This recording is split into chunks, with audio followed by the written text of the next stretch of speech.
안녕하세요. 중국 주식 전문 채널 찐중투의 중국 종목 코너입니다. 찐중투 구독자분이 대북농에 대해 문의하셨는데 이 종목을 보유하고 계시는 한국 투자자분들이 좀 있을 것 같아서 영상을 준비했습니다. 대북농의 풀네임은 북경대북농 과학기술그룹 유한회사입니다. 오늘 내용은 이렇게 5가지가 있는데 첫째는 대북농의 매출 구성에 대해 명확히 알아야 하고 중국 현지 투자자들에게 있어서 농업주에 대한 선호도에 대해 언급해 드리겠습니다. 둘째는 2019년부터 2021년 6월 현재까지 대북농의 주가를 쭉 리뷰할 건데 주가가 시기별로 어떤 이유로 어떻게 변화해 왔는지 자세히 설명드리겠습니다. 셋째는 대북농의 향후 연간 실적에 대한 중국 현지 증권사들의 컨센서스를 간단히 보여드리고 넷째는 올해 6월 12일 중국 현지 기사 하나를 공유드리고 마지막에는 대북농이라는 종목을 볼 때 같이 모니터링할 필요가 있는 몇 종목을 알려드리겠습니다. 대북농을 보유 중이시라면 이 기업의 기본 상황, 예를 들어 매출 구성이나 재무제표 등 기본 상황에 대해서는 대체로 알고 계실 텐데 2020년 기준 매출 구성은 사료가 72.7%, 양돈 16.6%, 원료 무역이 5.9%, 그리고 종자가 1.79%를 차지합니다. 백분율 기준으로 바꿔서 보면 여기서 청록색이 사료 사업, 주황색이 양돈 사업, 민트색이 원료 무역, 그리고 요 얇은 빨간색이 종자 사업인데 보시면 지난 10년 동안 아직은 절대적으로 사료 사업의 비중이 가장 높지만 전체에서 차지하는 비중은 한 10년 전에 88.58%에서 지금 72.7%로 좀 축소됐고 반대로 양돈 사업, 요 주황색 양돈 사업은 비중이 좀 확대됐고 종자 사업은 아직 2% 미만입니다. 매출 중 종자 사업의 비중이 아직 1%대에 불과하다는 것은 즉 종자 관련 정책 호재나 어떤 재료가 나왔을 때 잠깐 테마주로서 오를 수는 있지만 결국 이 기업의 펀더멘털적인 부분은 매출에서 절대적인 비중을 차지하는 사료 사업과 돈육 사업에 의해 결정된다는 거죠. 지난 10여 년 동안 중국 증시에서 농업주는 장기간 비인기 분야였고 중국 현지 투자자들에게 농업주나 농업주 중 상위 종목이라도 별로 인기가 없는 상황이 장기간 계속됐습니다. 중국이 농업 대국이고 농업이 나쁜 산업은 아니지만 아시다시피 중국 증시에는 농업에 비해 투자자들의 선호도가 높은 업종이 많이 있죠. 시기에 따라 좀 다르지만 예를 들어 백주, 음식료, 제약, 바이오, 기계, 전자상거래, IT, 전기차, 2차전지, 반도체, 태양광까지 즉 중국 증시에서 농업주의 지위에 대해서는 그렇게 높게 볼 필요가 없습니다. 대북농이 농업주에서는 주요 종목 중 하나에 속하지만 좀 직설적으로 말하자면 중국 증시의 전반적인 상황상 그냥 일종의 테마주로 간주하고 본인이 생각하는 수준의 그 이익이 나왔으면 때를 봐서 이익 실현하는 게 현실적일 것 같습니다.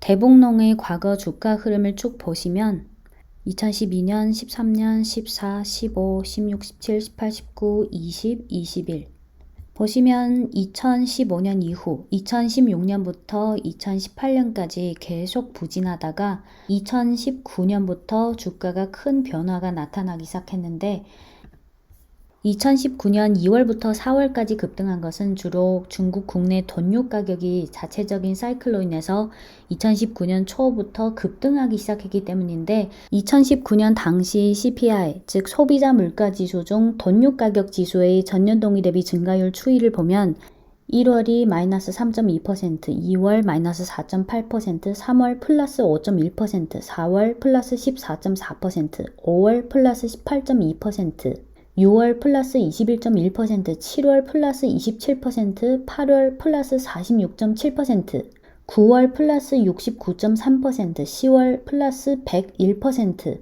11월에는 플러스 110%, 12월 플러스 97%.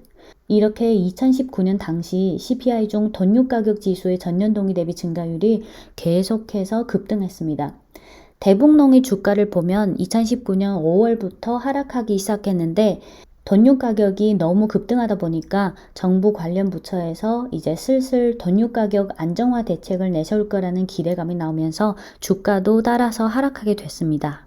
이렇게 2019년 연말까지 쭉 하락하다가 드디어 2020년 초부터 다시 오르기 시작했는데 보시면 2020년 1월부터 8월 중순쯤까지 꾸준히 상승했습니다.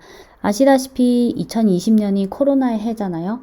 2020년 코로나 영향으로 음식료 등 먹는 것과 관련된 종목들이 일제 급등했다는 점이 컸습니다. 이렇게 대북농의 주가도 2020년 1월부터 8월 중순까지 쭉 올랐죠.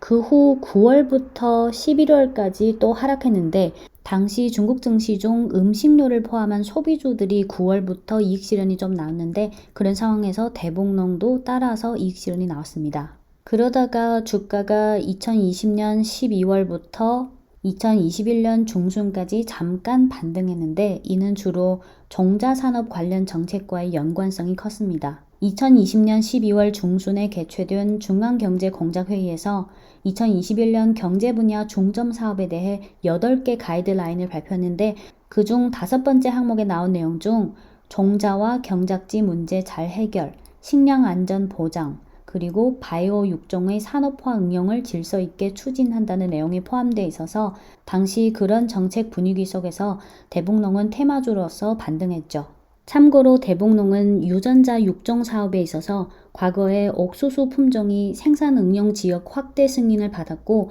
올 들어 관련 신제품의 바이오 안전 인증서를 취득했습니다. 물론 장기적으로는 대북농이 유전자 변이 쪽에서 계속해서 발전이 있겠지만 단 아무리 정책적으로 과거에 비해 국산 종자 산업을 중요시한다 해도 서두에서 말씀드린 그 매출 구성에서도 알 수 있다시피 대북농의 매출에서 종자 관련 사업의 비중은 결국 아직 1%에 불과하다는 점에 유의할 필요가 있습니다. 그러다가 2021년 올 들어서서 주가는 계속해서 부진한 흐름을 보이고 있습니다. 2021년 주가만 좀 볼게요. 2021년 1월, 2월, 3, 4, 5, 6월 올해 춘절 연휴 이후부터 즉 2월 18일 이후부터 3월까지 중국 증시가 전반적으로 급락했고 5월에 반등세가 좀 나타났는데 그럼에도 불구하고 대북농의 주가를 보시면 딱히 반등세가 안 보이죠. 그 이유로는 우선 2021년 1분기 실적이 부진했다는 점이 부담 요인으로 작용했는데 올해 1분기는 매출액이 전년 동기 대비 81% 증가했지만 영업이익은 전년 동기 대비 14% 감소했고 순이익은 16% 감소했습니다. 총이익률과 순이익률 모두 많이 떨어졌고요. 1분기 매출이 늘어난 것은 사료와 돈육 매출이 증가했기 때문이고 이익과 이익률이 둔화된 것은 주로 국내 돈육 가격의 하락 때문입니다. 앞서 2019년 주가 흐름에서도 언급했다시피 대북농의 주가 흐름에 있어서 국내 돈육 가격의 변화가 매우 중요한 요인이라는 점을 느끼셨죠. 지금 대북농의 사료 사업, 돈육 사업, 그리고 아주 작은 비중을 차지하는 육종 사업이 다 성장 중이긴 하지만 올 들어 대북농의 주가 흐름이랑 거래량의 변화를 보면 중국 현지 투자자들 입장에서 대북농에 대한 선호도가 많이 식었다는 걸 반영하고 있죠. 이 표는 중국 현지 증권사들이 대북농의 연간 실적에 대한 컨센서스인데요.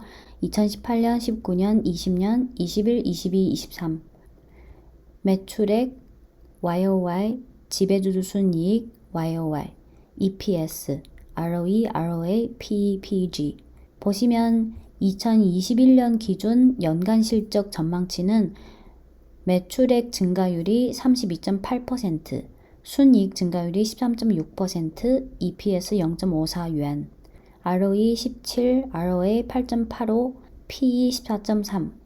이어서 2022년 연간 실적 전망치는 매출액 증가율이 14.48%로 올해 증가율보다 많이 떨어졌고 지배주주 순이익은 마이너스 0.4%.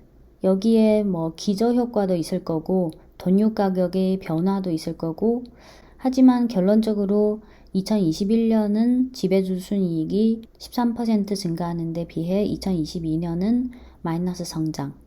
2022년 EPS 0.53, ROE, ROA, PE. 이어서 2023년 실적 전망치는 매출액 증가율이 13.5%, 지배주주 순이익 증가율은 여전히 마이너스. EPS 0.5, ROE, ROA, PE. 물론 이 실적이라는 게 항상 기저효과가 어느 정도 반영되어 있겠지만 어쨌든 이 표는 중국 현지 증권사들이 대북농의 연간 실적에 대한 컨센서스라는 점 참고하시기 바랍니다. 네, 이어서 6월 16일에 증권일보라는 중국 현지 언론에 나온 기사 하나를 간단히 공유드리고 마무리할게요. 기사 제목은 대북농, 돈육시장 가격 안정화에 대해 말하다. 기업은 생산성 제고하고 원가 통제를 잘해야 한다.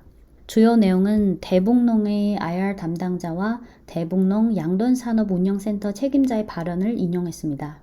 대북농 IR 담당자는 돈육 가격의 변동, 특히 최근 빠르게 하락한 점은 기업의 매출과 이익에 간접적이고 부분적인 영향을 미칠 것이다 라고 말했습니다. 대북농이 전에 공시한 5월 생돈 판매 상황에 의하면 올해 5월 생돈 판매량은 32.28만 마리, 매출 금액은 7.45 yuan. 5월 생돈 판매 가격이 킬로그램당 17.39 yuan인데 올해 1월 때 가격은 33.27 yuan이었습니다. 이에 대해 대북농 양돈산업운영센터 책임자는 이렇게 말했습니다. 생돈 판매 가격의 이러한 변동은 수급 관계의 변화가 초래한 것이다. 과거 20년 동안 국내 생돈 가격은 평균 4년에 한 번씩 사이클로 해서 규칙적으로 변동됐다. 돈육의 생산 주기는 아주 길다. 암퇴지의 선별부터 비육해서 판매까지 12개월에서 14개월 시간이 필요한데 이는 돼지의 자연 속성에 의해 결정된 것이다. 게다가 국내 양돈 산업의 규모화 수준이 아직 높지 못하고 대부분은 아직 개인이 양돈을 하고 있다. 양식자들은 보통 가격이 오르면 따라서 많이 양식하고 가격이 떨어지면 안 하게 되는 심리가 있기 때문에 돈육 가격이 가장 높을 때 많은 양식자들이 양돈 사업에 뛰어들고 적자를 상당히 많이 볼 때 다시 퇴출하는 경우가 많습니다. 그리고 코로나 반복, 소비 수요와 구조적인 변화 등 요인으로 인해 이러한 양돈 주기가 장기적으로 존재하게 됩니다. 중국은 돈육 소비 대국이다. 통계에 의하면 매년 전 세계 돈육 생산량은 약 1억 톤, 그중 중국이 50%인 5천만 톤을 차지한다. 한편 매년 전 세계 돈육 무역량은 약 1천만 톤에 불과하다. 중국의 돈육 무역은 수입 위주다. 매년 수입량은 200만에서 400만 톤에 달한다. 매년 5천만 톤의 중국 수요에 비해 200에서 400만 톤은 미미해서 수입으로는 중국의 돈육 수급 균형 문제를 해결하기엔 매우 어렵다. 비록 미국, 유럽 각국의 양돈 규모화 수준이 중국보다 훨씬 높지만 돈육 사이클이 여전히 존재한다는 것은 생산 방식과 규모화 업그레이드가 이 사이클을 연장할 수밖에 없고 여전히 이 사이클을 희석화할 수는 없다는 걸 말해준다. IR 담당자는 이렇게 말했다. 산업 불경기에 있어서 관건은 생산 효율을 제고하고 원가 통제 수준을 제고해야 한다는 점이다. 돈육 가격이 변동되는 상황에서 대북농의 조치에 대해 그는 이렇게 말했다. 과거 20년의 데이터에 의하면 설령 돈육 가격이 가장 낮은 해에도 원가 통제를 가장 잘하는 기업은 연간 적자가 발생하는 상황이 나타나지 않았다. 대북농은 이 산업에서 원가 면에서 앞선 기업이 되기 위해 노력하는 것이 이 돈육 가격 사이클에 대응하는 최적의 방식이라고 본다. 당사의 매출 중 70여%가 사료 사업이므로 시장의 돈육 수량이 늘어나면 사료 사업의 발전에 유리하고 당사의 사료 사업은 월별로 두 자릿수의 고성장을 계속 유지하고 있다. 거기다 당사는 바이오 기술 작물 산업에서 종자 사업을 진행하고 있고 동시에 국제와 국내의 거대한 시장 잠재력이 있으므로 향후 비교적 좋은 시장 전망이 있다. 네, 이게 기사 내용이고 끝으로 특정 종목 하나를 뚫어져라 보는 것보다는 해당 업종의 전체적인 주가 흐름을 같이 봐야 중국 현지 투자자들의 선호도나 자금 수급의 변화를 파악할 수 있습니다. 예를 들어 대북농을 볼 때는 돈육 관련주인 모건식품, 쌍회발전, 신희망농업 이런 종목들을 같이 봐야 하고 물론 그 돈육이긴 하지만 세부 분야는 좀 달라요. 그리고 사료 관련주에는 해대그룹 또는 하이디그룹이라고 한국 HTS에 나올 거예요. 사료 관련주인 해대그룹, 통웨이 등을 같이 봐야 하죠. 통웨이는 아시다시피 태양광 폴리실리콘 종목이잖아요. 근데 통웨이 매출 구성을 보면 사료가 47%, 태양광이 35%. 왜냐면 통웨이가 옛날부터 사료를 시작했어요. 종목 코드를 말씀드릴게요. 모건식품은 002714, 쌍회발전 000895, 신희망농업 000876, 하이디그룹 002311, 통웨이 600438 이렇게 돈육이나 사료 관련주의 종목 흐름을 전반적으로 같이 보는 게 좋을 거예요. 찐중투 과거 영상에서도 누차 말씀드렸다시피 결국 종목은 업종 속에 있는 종목이고 업종은 시황 속에 있는 업종이니까요. 네, 이상 대복농에 대한 점검 내용이었고요. 지금까지 찐링의 중국 주식 투자 전략 찐중투였습니다.